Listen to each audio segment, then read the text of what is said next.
बसंत की खुशबू जब पहाड़ों में फैलती है और बच्चों की हंसी हर आंगन में खिलती है, तब फूलों से दहलीज सजती है और दुआएं घर घर जाती हैं। फिर पहाड़ की मिट्टी से एक परंपरा मुस्कुराती है, जिसे कहते हैं फूलदेई।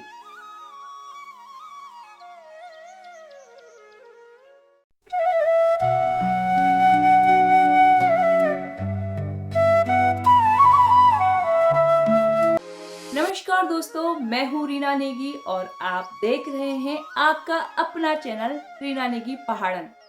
तो दोस्तों, आज की वीडियो में हम बात करेंगे उत्तराखंड के एक ऐसे लोक पर्व की जो सिर्फ एक त्योहार ही नहीं बल्कि प्रकृति, बचपन और आशीर्वाद की एक परंपरा है। और इस त्योहार का नाम है फूलदेई। लेकिन क्या आप जानते हैं, इस त्योहार की शुरुआत को एक राजकुमारी की कहानी से जुड़ी बताई जाती है और क्यों यह त्योहार उत्तराखंड के बच्चों और महिलाओं के लिए इतना खास होता है। आज के इस वीडियो में हम बात करेंगे फूलदेई की परंपरा, इसकी कहानी और इसके महत्व की। फूलदेई उत्तराखंड में बसंत ऋतु के आगमन पर मनाया जाने वाला लोक पर्व है। यह त्योहार खासतौर पर चैत महीने के पहले दिन मनाया जाता है।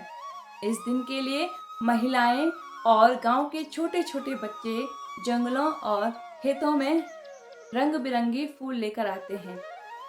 इन फूलों में अक्सर होते हैं बुरांस, प्योली, बासिंग और सरसों के फूल।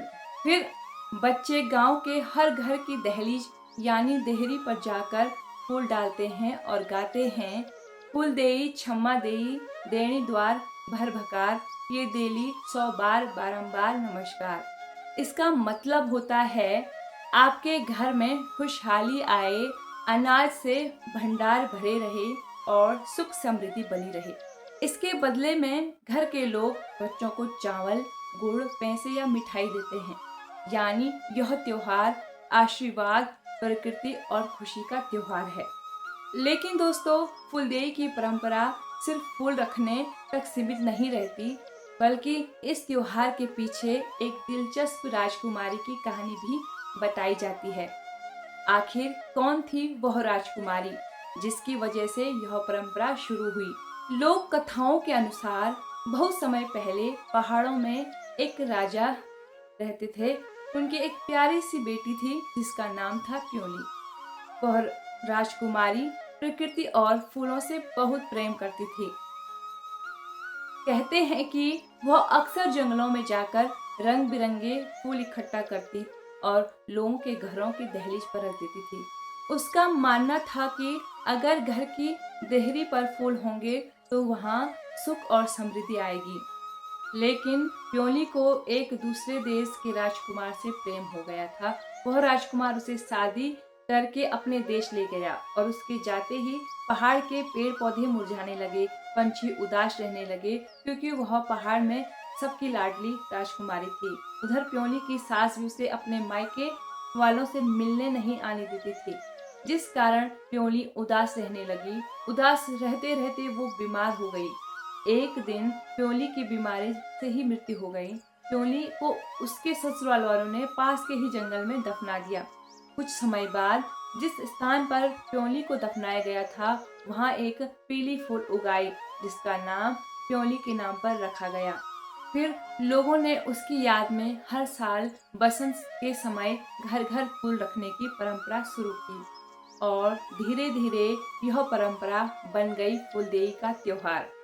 आज भी कई लोग मानते हैं कि फूलदेई उस राजकुमारी की प्रकृति प्रेम और शुभकामनाओं की याद है।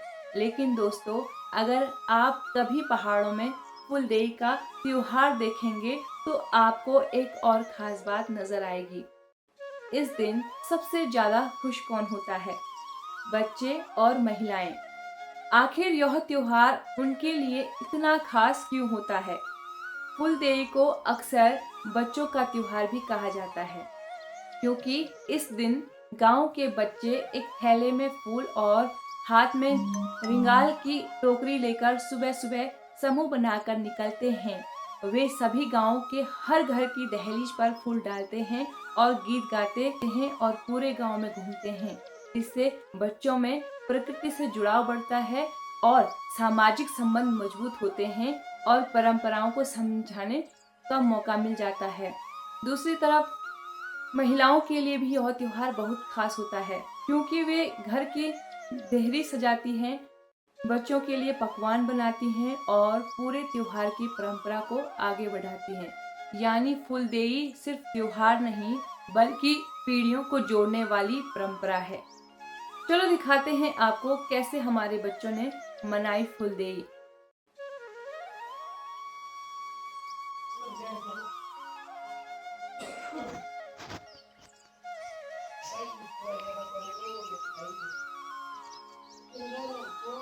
तो दोस्तों आज है फूल संक्रांति और यहाँ पे छोटे छोटे बच्चे जो हैं आ गए हैं हमारे घर में फूल खेलने। और ये बच्चे जो हैं छोटे छोटे बच्चे नीचे गांव से आए हैं, हमारे ही गांव से, और हमारे घर में यहाँ पे जिब्बे जी दे रही है चावल और गुड़। तो बच्चों को जो है संक्रांति में, फूल संक्रांति में चावल और गुड़ दिए जाते हैं। तो यहाँ पे देखिए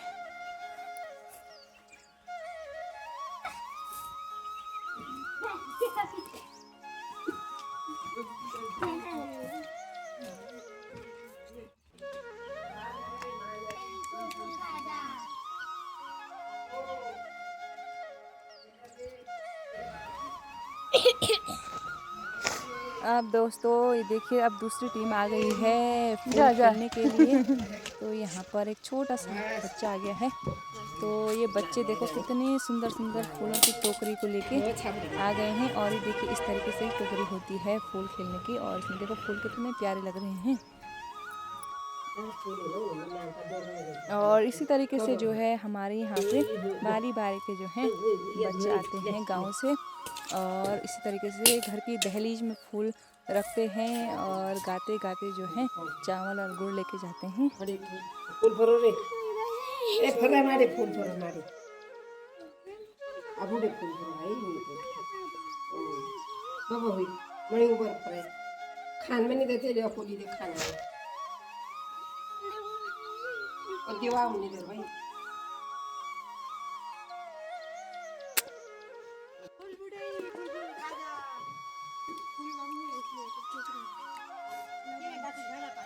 ऐसे टोकरी है का टोकरी इतनी बड़ी बड़ी कैसे ये पता क्या तुमने सोचा भला होती कार्डियो में जाने क्यों नहीं आने होती कार्डियो में जाने क्या ये छोकरा पहले ही जो भाई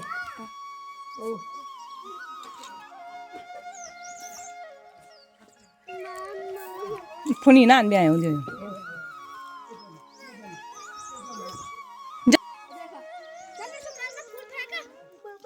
और ये भाई वो ना वो सब भाई क्या नाम है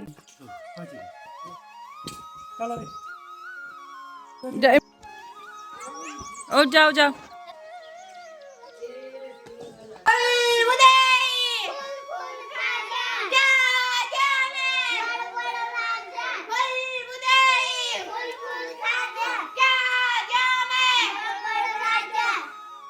उठ तो जे तू बजाऊं दे।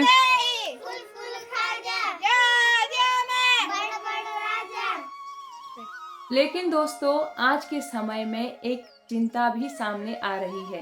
क्या आधुनिक जीवन और पलायन की वजह से ऐसी सुंदर लोक परंपराएं धीरे धीरे खत्म होती जा रही है।